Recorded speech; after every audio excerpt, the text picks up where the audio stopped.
Salut à tous, et aujourd'hui on va se retrouver pour un nouvel exercice sur un équilibre de Donan, à savoir l'annale de décembre 2023 de la fac de Lille. Donc on y va, on va commencer par lire l'énoncé. Un compartiment A de 1/3 de litre d'eau et un compartiment B de 2 litres sont séparés par une membrane hémiperméable, perméable à l'eau et aux petits ions, imperméable aux protéines. On ajoute dans un des compartiments 7,45 g de chlorure de potassium. On ajoute dans un des compartiments, ça signifie qu'on ne sait pas dans quel compartiment on va ajouter. On ne sait pas si on les a mis dans le A ou dans le B. Donc 7,45 g de KCl et 10 mmol de protéinate, cette fois-ci dans le compartiment A. Les dissociations sont totales, les volumes d'eau restent inchangés et la température est de 27 degrés. Lorsque l'équilibre de Donan est réalisé, la valeur du potentiel est de 36 mV. Donc information très importante. Donc là, on y va, on va commencer, toujours quand on commence un exercice de Donan, on va commencer par écrire les équations de réaction. Donc là, on a du RKN. N, c'est une inconnue, mais ça correspond à la valence. Donc on y va, RKN qui se dissocie totalement en RN- plus NK+. D'accord? Donc, on nous a dit qu'on avait 10 mmol, donc on fait un petit tableau d'avancement. À t égale 0, ici j'ai rien, ici j'ai rien. Et à t final, ici j'ai rien, et ici j'ai 10. Ici c'est comme si on avait un 1 comme coefficient stoichiométrique. Donc ici c'est 10 fois 1, ça fait 10. Et ici c'est 10 fois n, ça fait 10n. Voilà pour notre première équation de réaction. Notre seconde équation de réaction, c'est pour le KCl. Mais là, le problème qui se pose, c'est qu'on ne connaît pas directement la quantité de matière de KCl, mais vous allez voir qu'elle est déterminable assez facilement. Donc, on nous a dit qu'on avait 7,45 g. Donc la masse KCl égale 7,45 g. On a une relation qui nous dit que la quantité de matière, petit n, est égale à petit m sur grand M. D'accord? La masse molaire, on ne l'a pas, mais on peut l'avoir en additionnant la masse molaire du potassium et du chlorure et du chlore. Cela c'est donné dans le formulaire. La masse molaire du potassium c'est 39, la masse molaire du Cl- du chlore c'est 35,5. Donc c'est égal à 7,45 sur 39 plus la masse molaire du Cl, c'est 35,5. Et ça c'est égal à, comme par hasard, 74,5. On a donc un rapport de 10. Ça c'est égal à 1 sur 10. Ça c'est 10 fois plus grand que ça, donc c'est égal à 10 moins 1 ou 0,1. Et dans un Donan, il convient toujours de mettre en millimol. Ici, c'est des mols que l'on a, mais c'est mieux de mettre en millimol. Alors, je sais, au lycée, on nous demandait de mettre les unités dans le système international, donc en mol, mais là, il vaut mieux les mettre en millimol. D'ailleurs, les réponses qui sont proposées sont en millimol.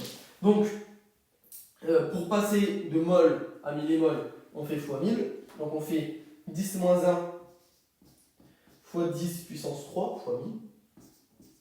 Ça nous fait 10 puissance 3 moins 1. Ça nous fait 10 puissance 2, 10 au carré, 100.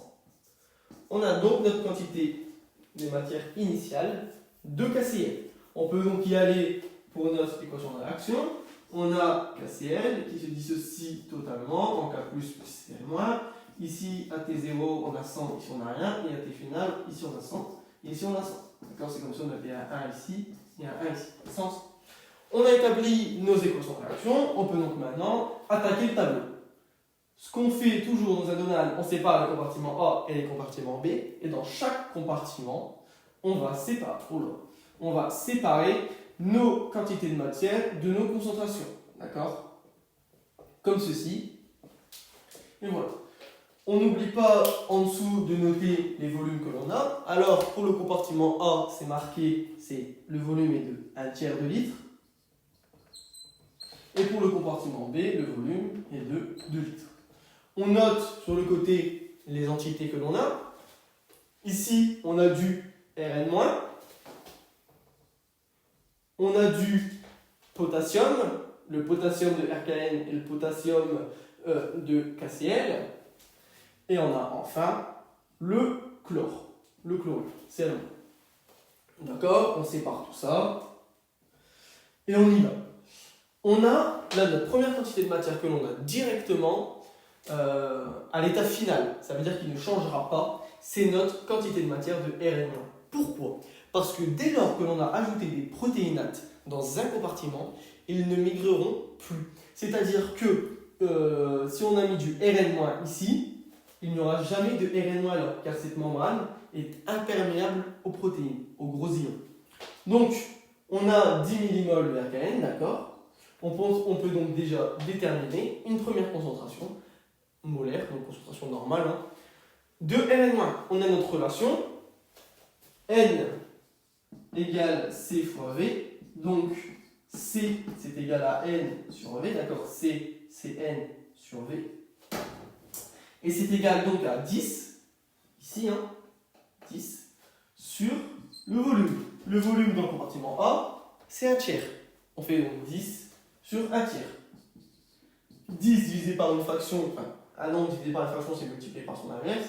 L'inverse de 1 tiers, c'est 3. 10 divisé par un tiers, ce qui est égal à 10 fois 3, c'est égal à 30. Ok. Donc on a notre première concentration. C'est 30.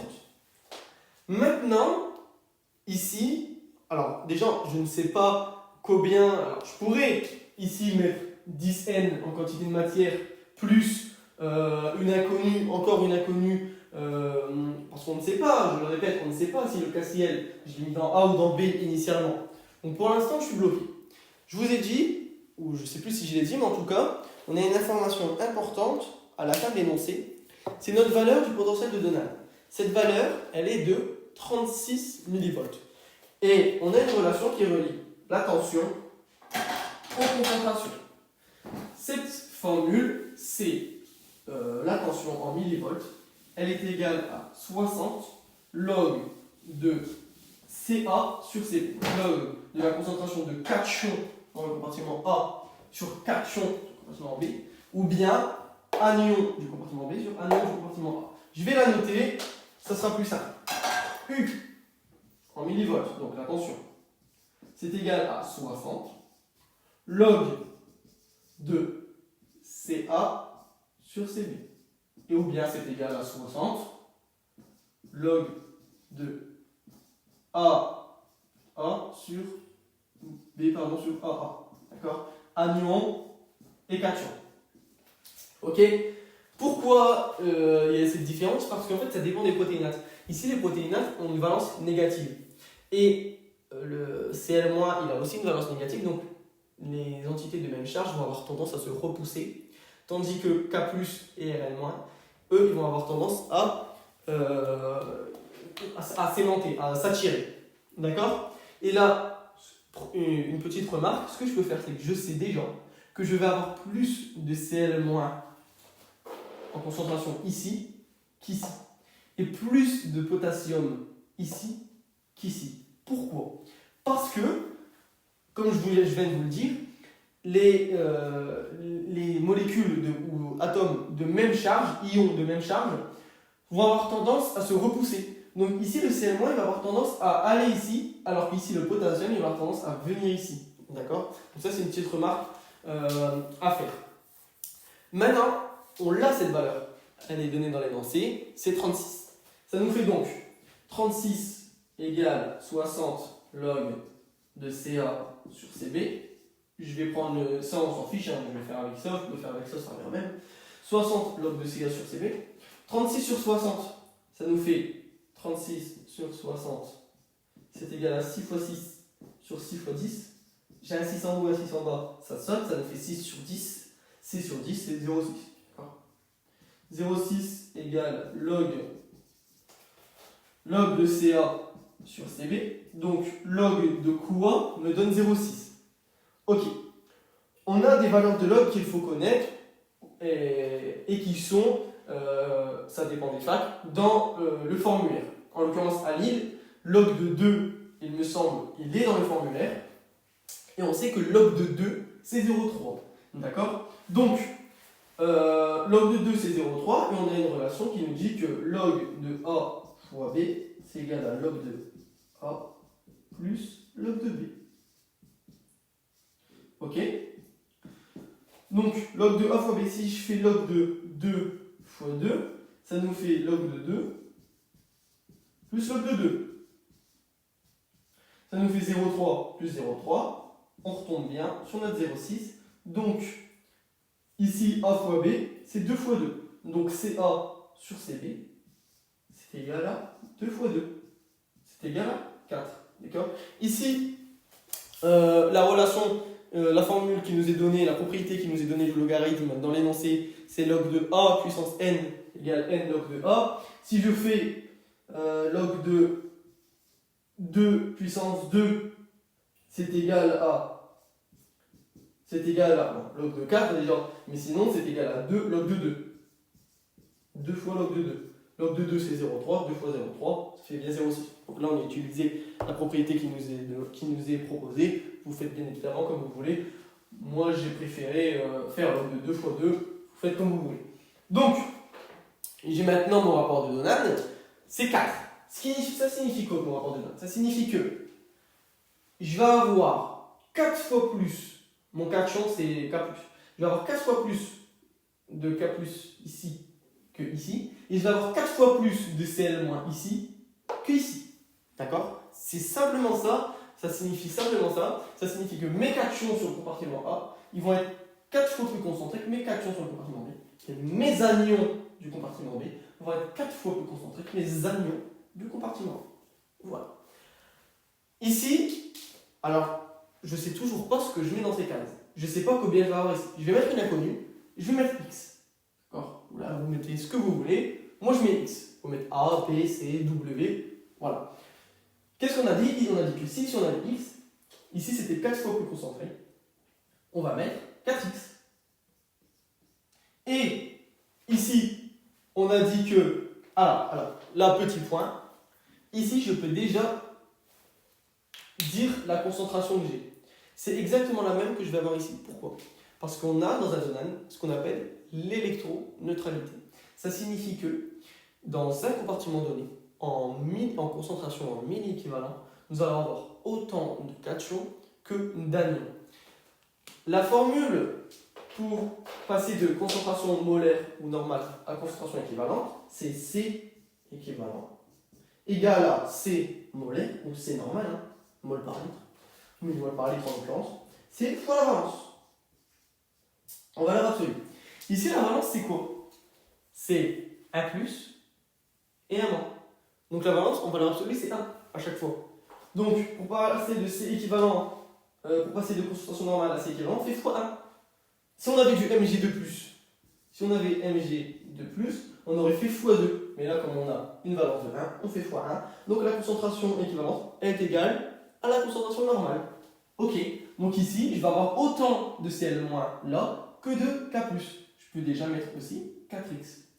Mais alors quoi? Mais on a dit que ici, j'allais avoir 4 fois plus qu'ici. Et bien donc ici, j'ai 4 fois plus que ça, je vais avoir 16x. Tout simplement. Et je ne l'ai pas dit, mais quand on a des protéinates ici et qu'ils ne mireront pas, on aurait pu déjà dès le début mettre une croix ici. D'accord? On n'a pas de protéinates dans le compartiment.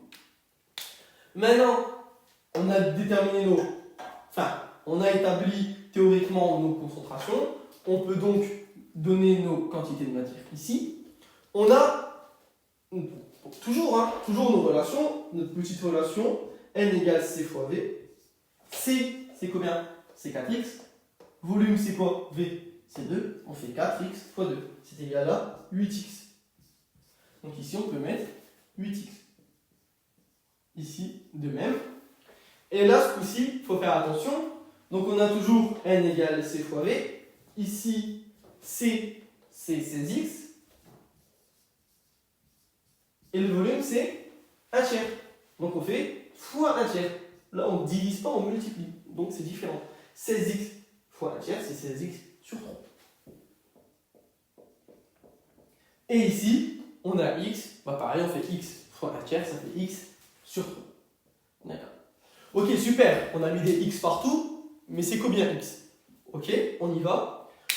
Qu'est-ce qu'on a dit? On a dit que on avait 100 millimoles. Rappelez-vous, on avait 100 millimoles de KCl. On avait fait la masse sur la masse molaire, on avait fait 7,45 sur 74,5, ça nous est 0,1, et on avait mis en millimoles, donc on avait fait fois 1000, et ça nous fait 0,1 fois 1000, ça nous fait 100. On avait donc 100 millimoles au total de KCl. On avait donc 100 millimoles de CL-. Je refais l'équation si vous voulez. Ça nous fait KCl égale, donne K plus CL-. On avait donc 100 et 100, ok? Vu qu'on avait 100 au début. 100 de CL-, ce qui nous fait que quoi? Ce qui nous fait qu'en quantité de matière, x sur 3 plus 8x, c'est égal à 100. Pourquoi je ne fais pas avec K+? Pourquoi je vous ai pris CL-, pourquoi je ne vous ai pas pris K+? Parce que K+, on ne connaît pas le n. On ne sait pas combien on avait de K+ initialement, je vous rappelle. On avait RKN qui donne Rn- plus NK+. Et on avait 10, tac, tac, tac, 10 et 10N. Donc je ne sais pas en quantité de matière combien j'avais. C'est pour ça que c'est plus simple de prendre CL-. CL-, je le sais, c'est 100. Et CL-, ça n'a pas bougé. Donc, 100 égale x sur 3 plus 8x. Et bien on y va.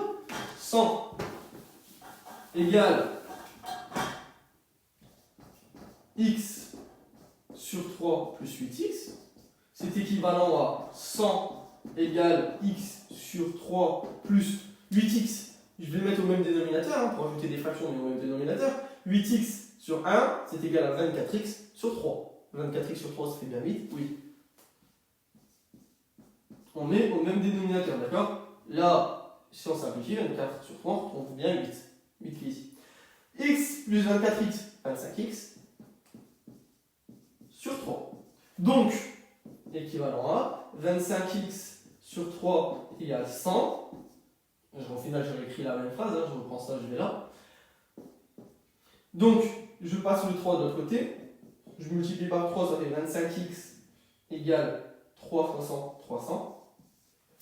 Et ça, c'est équivalent à 5 fois 5 est égal à 30, c'est 6 fois 5.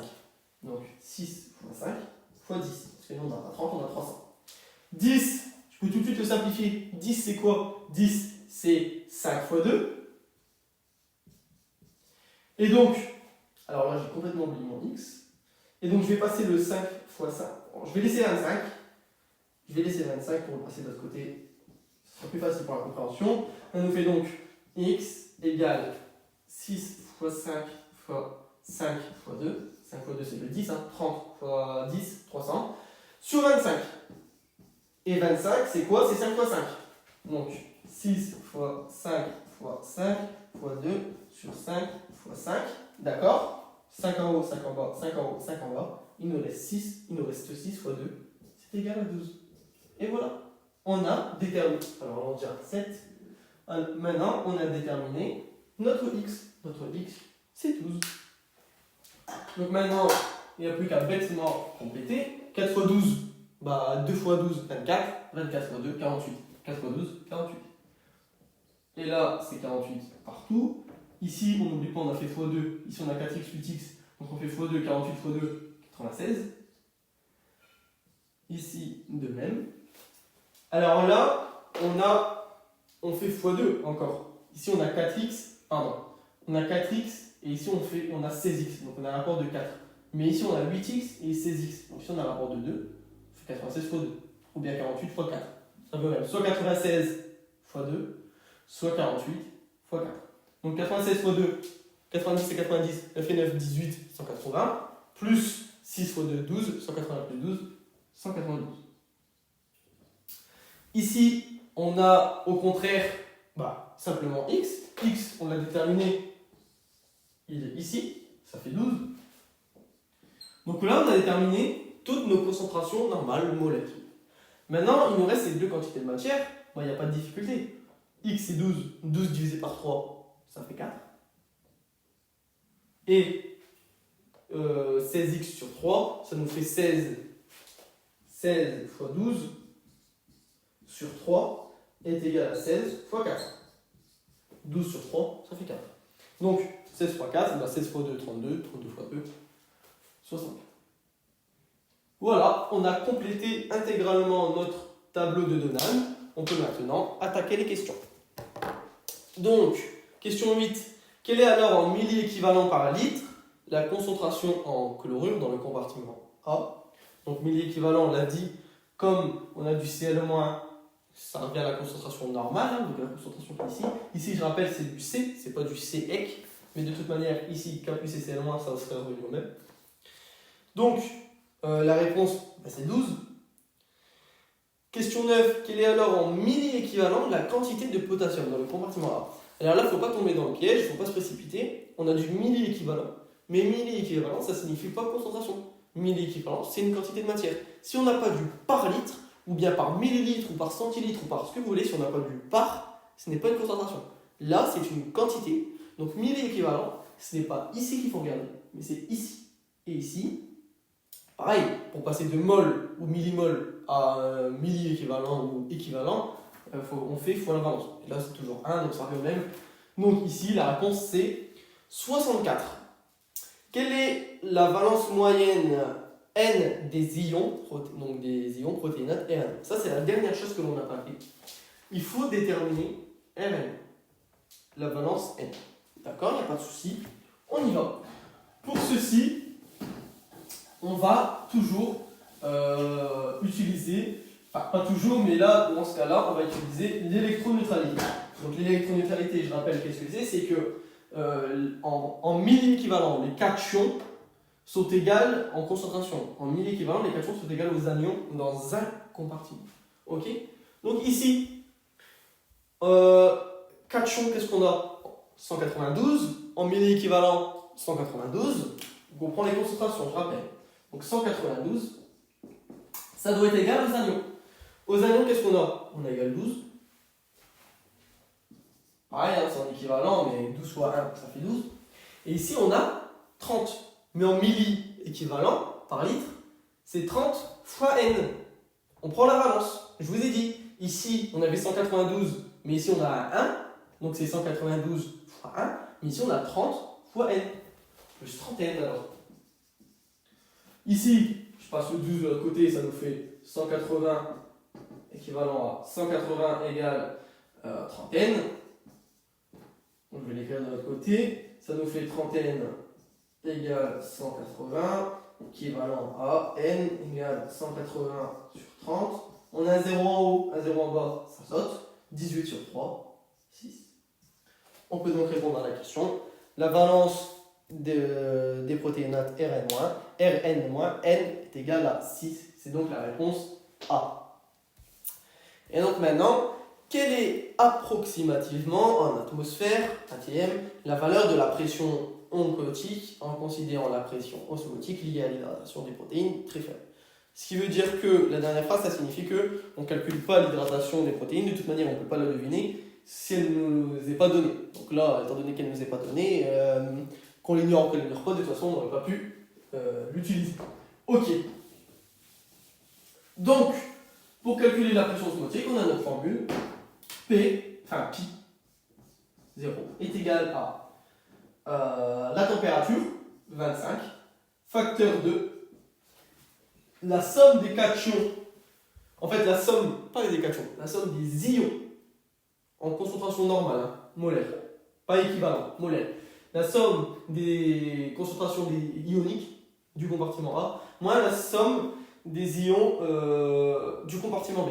Ça nous fait 25 facteur de 30 plus 192 plus 12 moins 48 moins 48.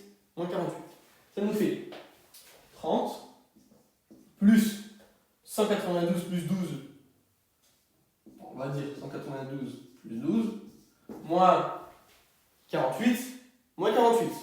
Ça nous fait moins 96. D'accord? Égale 25 facteur de 192 moins 96.